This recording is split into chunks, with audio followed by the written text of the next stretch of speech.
Hello, and welcome to 5 simple ways to increase your cash flow with your current income to save $3,000.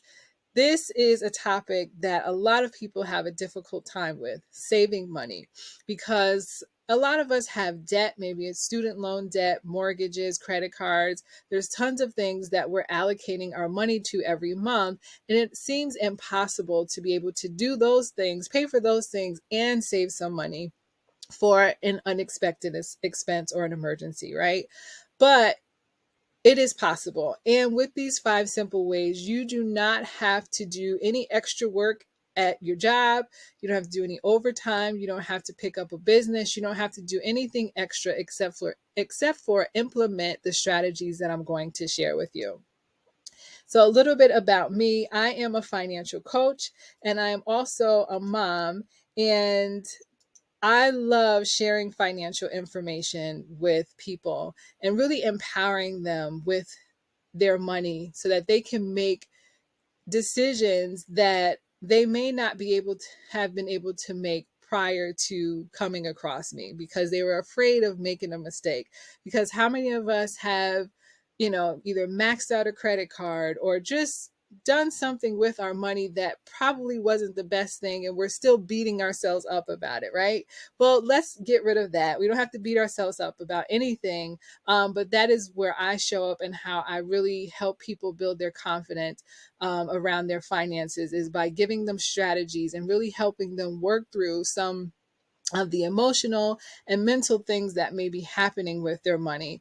And one of those things is saving. So we're going to get into like the strategies of it versus the coaching and the mental. But these strategies will really help you, again, save some additional money by increasing your cash flow. So the first simple thing that you can do is refinance your loans. So if this is something that you have done before, you probably know how impactful it can be. So you saw an increase in your cash flow in the month after you refinance a loan. It could be your car loan, it could be your mortgage, it could be a personal loan. And it could really have a huge impact on your money. So, what do I mean by refinance? Because maybe this is the first time that you're hearing this term and you don't really know what refinance means, right? So, I'm going to give you an example. So if you have a car loan, and I'll actually show you this on this page here. So if you have a car loan, and let's say I am the person on the right hand side who has an interest rate of 18%. So when I got my car, I had really bad credit, but I needed a car. It was, I had to get back and forth to work, and I couldn't use public transportation because of where I lived and all the things that I had going on. So I needed to buy a car, but my credit was not great. So I got approved for the loan, but yet I got 18% interest rate. Now, some people don't know that that's not a great interest rate, and they get really excited because they got a new car, right? And the payments may be manageable. You may be able to afford them, but you're paying a lot of interest. So I am that person with the 18%, and my car payment is $635 every month. Now, you may be the person who has an interest rate of 2.99%. And look at that, the same car loan amount, the same term. So we both have the car loan for 5 years. And look at the difference in your payments, $187. So, what I mean by refinance is, let's say I started at the 18%. And because my credit increased, so I started doing some stuff and working on my credit and getting my score higher, I was able to refinance and get an interest rate of 2.99%. So, yes, that is possible. So, when I refinance, my new car payment is now possibly 448 versus the 635, which means now I have an additional cash flow of $187 a month. So that is refinancing. So first strategy is refinance some loans that you have. And the first step of doing that is check your credit score. So see if you are in that good range, that 720, 740 or higher.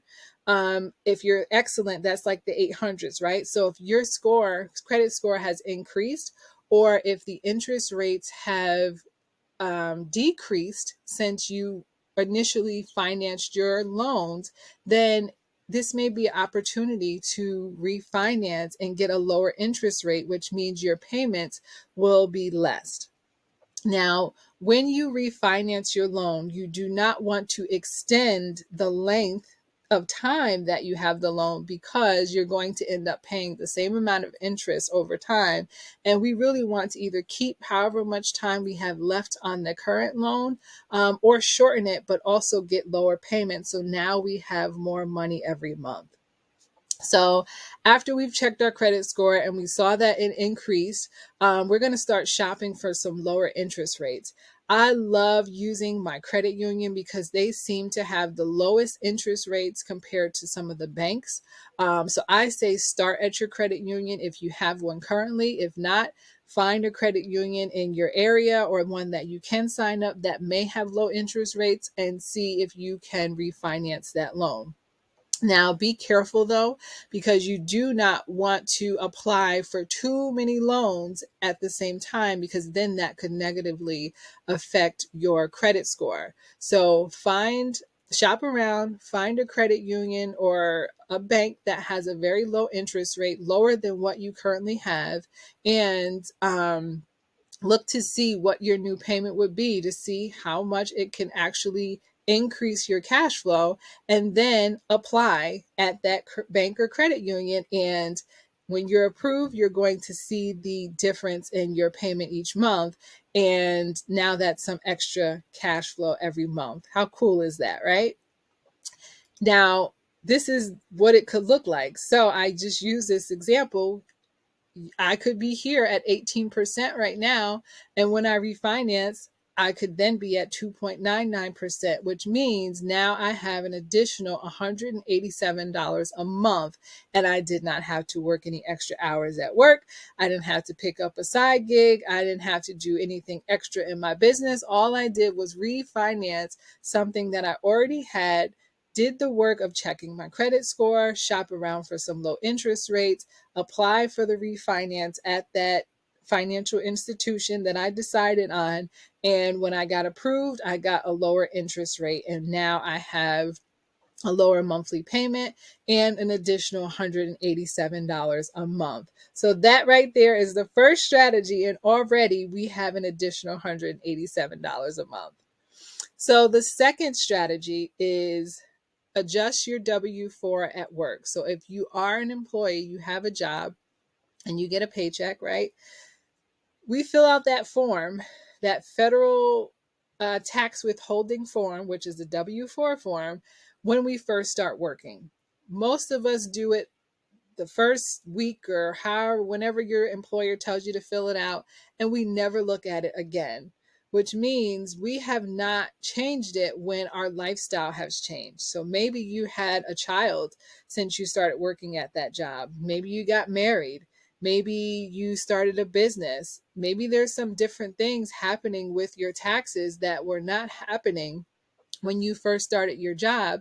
And if you do not adjust your W-4 to reflect how you currently file, you could potentially be overpaying in taxes. And most Americans are overpaying in taxes, which is why so many people get a large tax refund when it is time to file their tax return, when they really could have that money throughout the year and not overpay taxes, because all a refund is refunding you your money back, that you overpaid throughout the year. So let that sink in, right? So what we're going to do, first step, is you're going to review your current withholdings on your W-4. So it should match how you file your taxes. So on your W-4, if you are head of household, if you file taxes as head of household and you have maybe one or two dependents, or however your tax return looks, your W-4 should reflect that. So it should put If you are head of household, your W-4 should reflect that you are head of household and not single, right? Because some of us do that. We put single and then we put like 10 dependents because we don't want them to take out too many taxes, right? Or we just don't put any dependents, even though we may, because we don't want to owe taxes because we're afraid. So, first step is review your current withholdings on your W-4 and make sure it matches how you file taxes. And if it does not match it, you should get a new form and complete it correctly to avoid overpaying in taxes. And when you do that, you are more than likely going to see an additional income coming into your paycheck because you're not overpaying on taxes. Now, if you are someone who usually owes when it's time to file taxes, this may also be a good time to look at it, and maybe it's time to take some more out of your check so that you don't have that large lump sum of money that you have to owe when it is time to file your taxes. So even though it's going to decrease your cash flow, it's also going to help you in the future. But let's get back to increase in cash flow, right? So most of us, we have it filled out incorrectly. So once you correct that, you could potentially see an additional savings in your income. When I did this a couple of years ago, I actually saw an additional $120 back into my paycheck. And I was completely surprised because I was not expecting that, because I had generally filled it out pretty close to how I filed taxes, but because I was not accounting for the expenses that I had in my business throughout the year on my W-4, I was actually overpaying taxes when I didn't have to, because that money was really mine to use towards funding my business. And that's exactly what it did. And I actually ended up getting a small refund the following year because I had so many business expenses and I did not overpay taxes from my employer. So it's a win-win when you do it correctly, okay?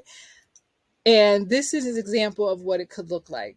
So this person here, as you see, they had $47 federal tax withholding. They had some Medicare, they had some disability, and some other holding. Maybe this is like their state withholding. And when they adjusted their W-4 so that it was filled out correctly, as you see here, their federal withholding went to zero. They didn't need to pay any more federal taxes because they had probably already overpaid in that year.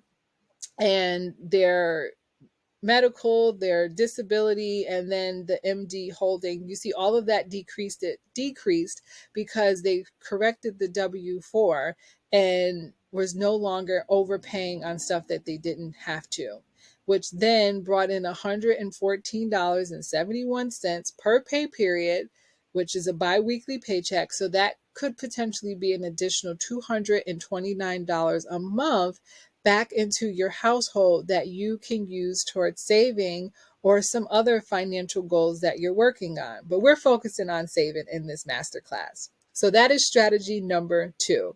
So already we are like rolling in the dough. We got an extra $187 from refinancing, and we got an additional $229 from correcting that W-4 at your employer. So strategy number 3 is cut those unnecessary subscriptions. So I know there's probably a tons of things on your list of things that you are paying for every month and you are not using them. A lot of times we get caught up in those free trials, right? They're like, oh, get a free trial for a week and, you can cancel. No, you're not locked into it. But then that week goes by and we get busy and we forget.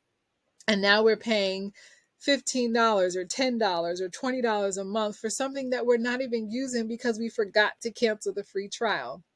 And it may be on a credit card that you don't really pay attention to. You just maybe pay it every month and you're not really checking what's happening, the transactions. And that could be going on for months and years. And it's something that you're not even using. Or it may be a service that you used to use, but you haven't used it in the last few months or the last 6 months because maybe you have other things going on. Maybe you're busy now. Life changed. Maybe you're just not interested in it anymore, right? And you've been paying for it because you just, it's just something that you've been doing and not really thinking about. Or I know now is like everyone's streaming everything. We have Hulu, we have Netflix, we have Prime, we have Disney Plus, you name it. We have all these streaming services. And a lot of times we're not using all of them, or we have a couple that we are our go-tos, and those are the ones that we watch all the time, and the other ones that we're paying for, we may use them maybe once a month or every other month, or maybe we haven't used it in a few months, and but we're just holding on to it. So what you're going to do is look at everything you have not used in the last 2 months, and if you haven't used it in 2 months, more than likely you don't need it anymore. So you're going to cut those subscriptions, those free trials. You need to go and check and see anything that you're paying for that maybe you forgot. Go and cancel it. If it's a streaming service you're not really using, it no longer serves a purpose in your life, cut it. If you haven't used it in 2 months, it has to go. And that includes your gym membership too. Because I know it may have been a New Year's resolution. You got really excited. And then now we're in, let's say, August, and you haven't gone to the gym yet, or you've been working out at home and you're paying $10 and $20 a month for a gym membership that you're not using. Cut it, get rid of it. So now take that additional in cash flow that you saved from canceling all that unnecessary subscriptions, and you can apply that additional income to your savings. So this is an example of what that could look like. So maybe you have Prime, right? And you have Hulu, and you have Netflix, the gym membership, Just Fab, travel magazine, newspaper, cable. You have all these things happening, right? And you just don't need them anymore. So what you can do is cut them. So let's say you want to cut Prime because you haven't been shopping on Amazon, so you don't need the 2-day shipping, and you don't watch anything on Amazon Prime, so you got rid of that. And you got rid of Netflix because you really like Hulu, right? Netflix is like, but you really enjoy Hulu. Like I said, you haven't gone to the gym, you've been working out at home, or maybe someone donates a space or allows you to work out at their gym, so you don't need to pay for that gym membership. You haven't ordered any shoes in like 13 years from Just Fab, so you can get rid of that $10 subscription. Travel magazine, everything's online, so you just look at it digitally versus getting an actual magazine in the mail, so you can cancel that because you're not using it anymore. You're not reading the newspaper because you're watching the news, or you're going online and looking at it. And you don't need cable because you watch Hulu, right? So if you got rid of all of this stuff, now this is just a handful of things that someone could potentially be paying for every month that they're not using. But you see the impact that has on our cash flow. That could be an additional $178 a month that you could have towards saving versus using it towards things that are not holding any value to your life. So that is strategy number 3. We are doing good. So now number 4 is we're going to negotiate those monthly services. So that internet, your cable, your security alarm system, your car insurance, maybe even your health insurance. It's time to negotiate some of those services. Probably not your health insurance unless it's time for open enrollment, but the other things you can call and negotiate. So a lot of times your provider will offer discounts or incentives for new customers. And it's incentives that the current customers aren't getting because we're not calling to say like, hey, is there any new promotions happening? Or I've been a valuable customer of yours for over a decade, and I see that you're offering these new people $45 service while I'm paying $100 service. Call and ask for the lower rate because you'd be surprised how many times they will say yes. I have also in the past, when this is when Time Warner Cable was still around. It wasn't Spectrum, but it was Time Warner Cable. And I actually canceled my service for a month because in order to get their incentive that they were offering, they would not give me a discount. And in order to get their incentive, the price was like 50% less than what I was currently paying for the same service. You had to be a brand new customer. So I canceled it for a month. After 30 days, you were considered a brand new customer. And then I went back and got the lower rate. So I'm not telling you to do that if it's something that you really enjoy and you can't get rid of. But you definitely take the time to call your provider, your internet, cable, security line system, and really talk to them and say, I've been a valuable customer for however many years, and I see that you have this promotion going on. I would love to be considered for that promotion. Or if there aren't any promotions, you can still ask for a discount. So let them know I have been a valuable customer. I pay on time every month and I'm really enjoying my service. But at this time, I need a lower rate and I don't want to have to cancel my service because I really enjoy being a customer of yours. Would you consider offering me some type of monthly discount or credit to lower my bill? And you'd be surprised how many times they will say yes, even if it's an additional $15 a month, $10 a month, or they give you like a one time $50 credit, something like that. That is money that you could have back into your household and allocate it to your savings so that, you're not overpaying for stuff that you're using when the next person is getting it for a cheaper rate. So now when you call those providers, get a lower rate, then you have the additional cash flow, especially your car insurance. So we get stuck in having a car insurance provider for years because we just feel like we're loyal to them, right? Maybe you've had Geico for over a decade and you think you have a great rate. Maybe you do, but there might be an insurance company out there that's willing to give you a lower rate because you're an awesome driver, you did your defensive driving, and you're getting all the incentives, and they may be willing to give you a reduced, maybe $100 less than what Geico is giving you. So now that's some additional cash flow in your household. But had you not called and did the work, a little bit of work to find out, you would just be overpaying $100 for something that you don't have to. So once you implement strategy number 4, then that could potentially be an additional $200 to $75 a month. So we're winning right there. Even if it's the $20, I will take it. So now the last one, number 5.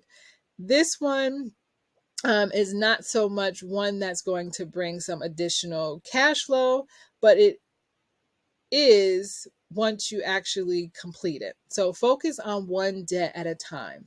Now, I say the one with the highest interest rate because usually that is the one that is going to cost you the most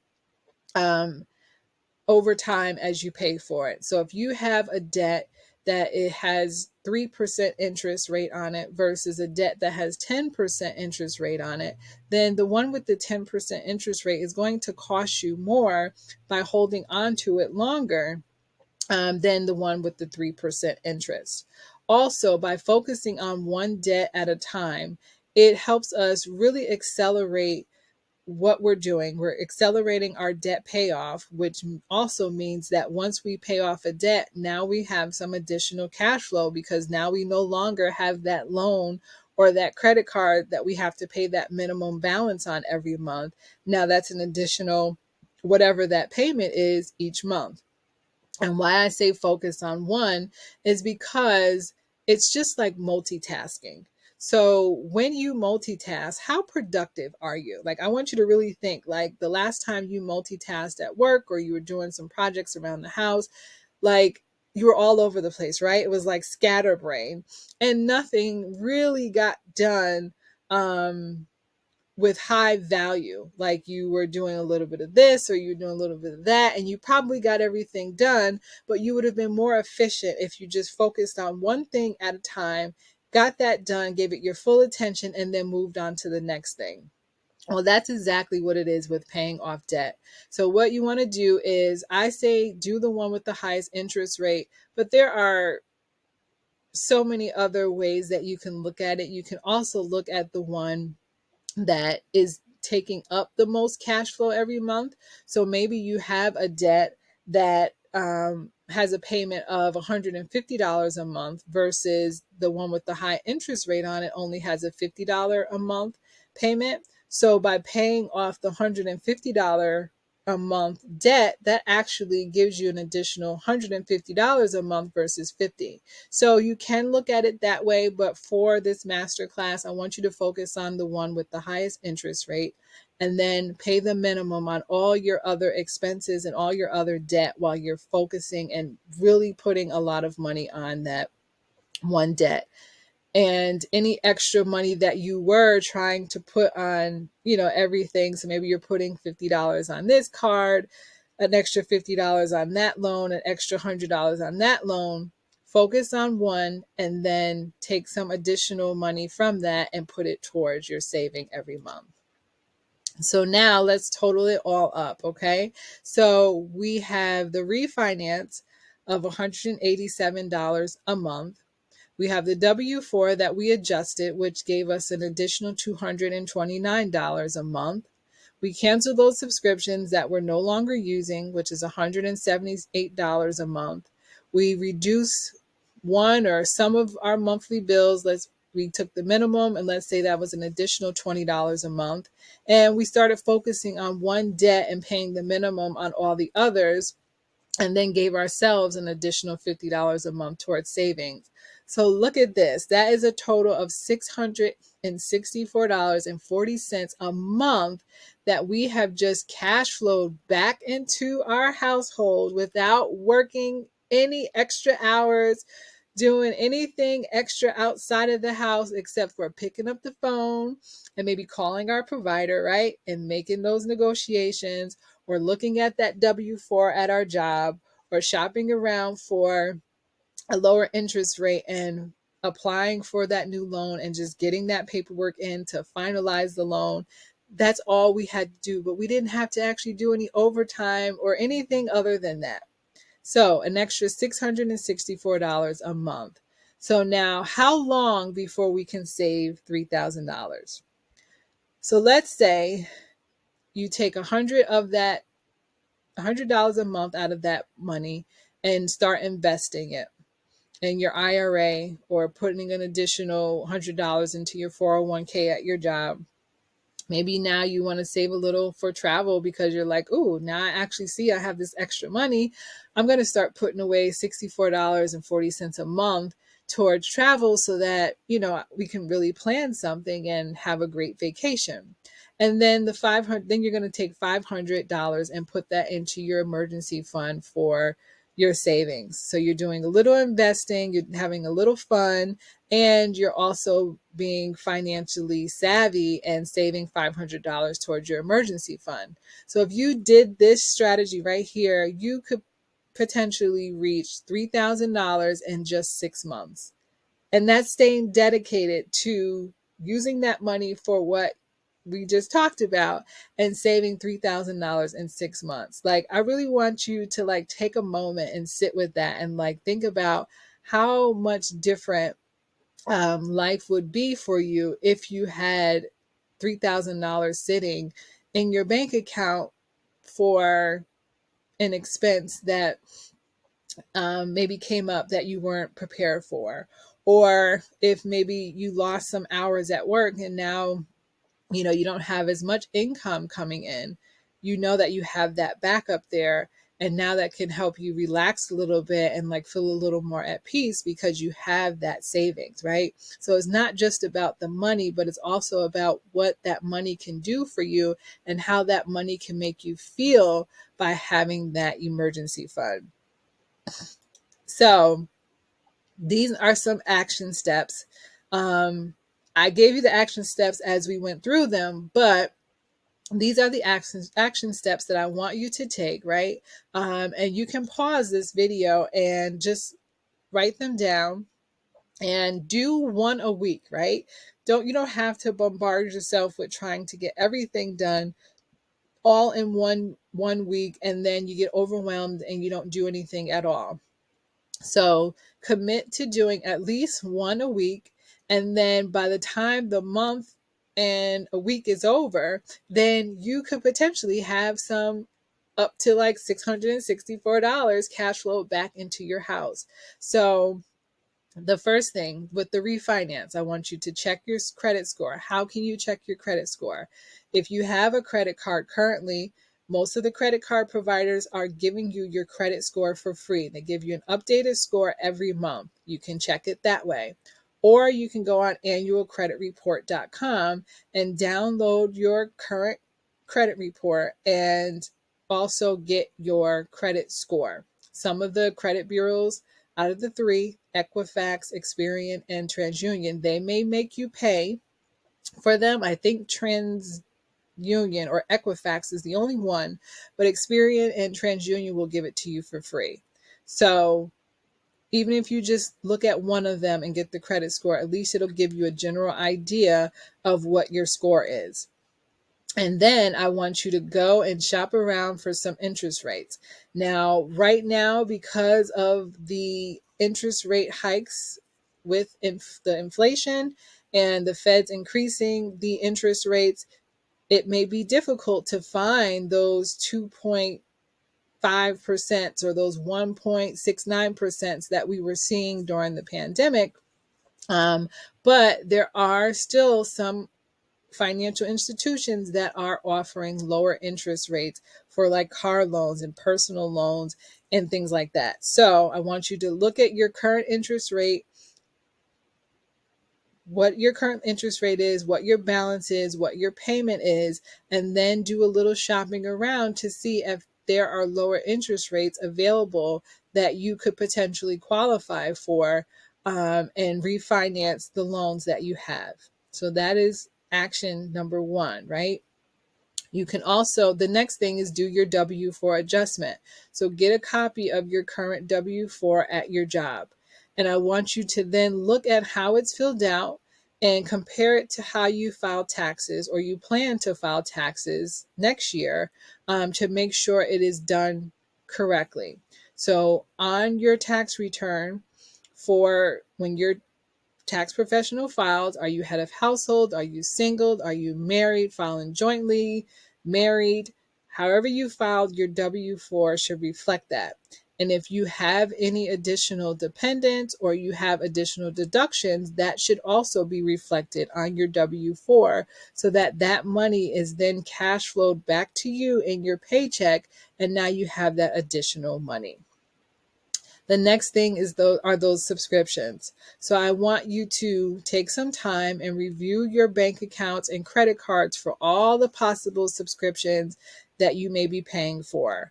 Then write them down, the date you last used the subscription and the amount. And then if you have not used it in the last 2 months, get rid of it. Call and cancel, go online and cancel it online, send that email to customer support. However you have to get rid of it because that is an indication that you no longer need it. So therefore, there is no reason to keep paying for it. And most of the subscriptions, if you decide in a couple of months, you know what, I really want that back, then you can start it over at that time. But at least you've saved yourself a couple of months worth of subscriptions, that you didn't use, but now you actually have that additional money.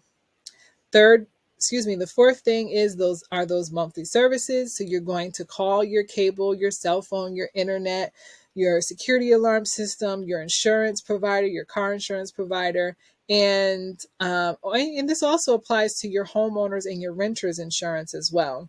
And make sure, one, you are getting the best rate, and two, if you can, negotiate a lower rate than what you currently have, whether it is through a monthly credit, a one-time credit, or they can put you in a new plan that's going to give you the same services, if not more, but cheaper than what you're currently paying for. And now you have that additional cash flow into your household every month. And then the last thing is you are going to focus on one debt at a time. So I'm going to have you write down all of your debts, list the payment amount, the balance that's left, and what the interest rate is. And I advise to pay off the one with the highest interest rate because that is the one that is costing you the most. But as we discussed, if you see that there is one that has a higher payment every month and you feel like you can really pay that off by focusing all your efforts on that one to get rid of it, then that may make better sense to do that one because now you have some additional cash flow coming back into the household versus the one with the highest interest rate, but the payment is maybe only half or a portion of the other debts, right? So those are your 5 action steps that you can take to do for those are the 5 things that you can do for each strategy that I offered you so that you can really start seeing some additional cash flow, right? And as you're going through this, I want you to really take a moment and see what did you uncover. So were there any surprises? So was there a subscriptions that you were paying for and you're like, oh my goodness, I've had this for 2 years and I've never used it, or I didn't realize it? Or did you uncover that your W-4 is filled out correctly and you have been doing everything that you're supposed and you haven't been overpaying in taxes, and that's something to celebrate, right? Or did you find that um, your cell phone provider has a plan that is way better than the plan that you're on right now that you could have had a year ago, and you because you just were like stuck in your loyalty with the plan that you had, you could have been saving hundreds if not thousands of dollars by switching to a different plan. So I really want you to take a moment after you do some things, do these strategies. Remember, one a week if it's too overwhelming to get all of them done in one week, one a week. And as you're doing them, write down what you're uncovering. And were there any areas you got stuck? So I went through this pretty quickly, and you're probably like, oh my gosh, this is a lot to, take in. That's all right. Just pause it, go back and watch it again, right? But were there any areas that you were found yourself getting stuck? Did you find that, oh, I don't really know how to look up an interest rate and where I should look for my credit score? Or I don't really know how to access my W-4 at my job. I filled it out when I first started and I have no idea who to contact for that information. Or I don't even know the password to my credit card because I just never log in, right? Because I just feel like I'm never going to pay it off. So why should I log in? Let me know, or, basically have a moment with yourself to see where you got stuck and what questions do you have? Because as you have questions, write them down and then you can provide feedback so that we know that that's something that you need additional support with, or maybe we need to include it in this masterclass so that you have the information or the next person has the information because someone may have the same questions that you have. So that was your 5 simple ways of saving $3,000. Now, by using these strategies, you may be like really excited that now you have some additional income, right? So you're like, yay, now I don't really know how to manage it well. So maybe like, okay, I want to use it for savings, but maybe you also want to do some other things and you really want to get your finances in order. And now that you have the additional cash flow, it's really exciting because you know that you can really start using your money the way that you want to use it. And that is exactly what I show you how to do in my online course, Budgeting to Abundance, for $297 a month. I'm trying not to, there we go. For $297 a month, you can do a self-paced course called Budgeting to Abundance, and it really is creating a spending plan that is going to make you start feeling more confident and in control of your finances. I give you strategies so that you are paying debt off more effectively. You're learning how to manage your money and live within your means. You're avoiding those being unprepared for expenses. So those car registrations and that maybe once a year car insurance payment, or the bills that we know we have to pay but they don't come every single month, so we kind of forget about them until they're due, and it's like, oh my goodness, I wish I was able to plan for this, because now my budget was thrown off completely because I forgot that this $75 water bill was going to be due in this month, right? So it's with budgeting to abundance, you are going to create a plan ahead budget to where you're really going to have all of this mapped out. So there are no longer surprises, right? There's no more financial surprises because we're planning for everything. And I'm also going to show you that it is possible to have everything you want in your life without going into debt. So by doing that, so how I do that is by showing you how to create sinking funds and really set up your account so that, again, you are prepared for everything and planning, and take away that roller coaster ride with your finances that so many people have. And finally, you're going to be able to create a plan that you can stick with and that works specifically for you. And if you're in that place where you want to get off that financial roller coaster ride, and you want to start having some peace in your life around your money, you want to be able to show up more confidently and knowing that you can make those financial decisions that maybe you weren't able to make before because you didn't really feel very confident around money, then join Budgeting to Abundance online course. It's only $297 one time, and you have forever access to the course. And that includes any updated videos that I put in the course, any videos that I add to the course, as well as support and a free Facebook community where you can ask any questions and get the support that you need as you go through the course if it's necessary. I also give you spreadsheets and workbooks and everything that you need to get through the process and be able to take these strategies and really have them forever to be successful with your finances. So if you would like to enroll, you can enroll right on my website, she'sthebudgetguru.com/budgeting to abundance, and get signed up right away. But if you have any questions, please reach out to me. You can contact me via email at nashea@she'sthebudgetguru.com, or you can schedule a call with me on my website at she'sthebudgetguru.com. It's a financial wellness call. It's free. And will take some time to talk to see how I can support you, if I am the right person to support you.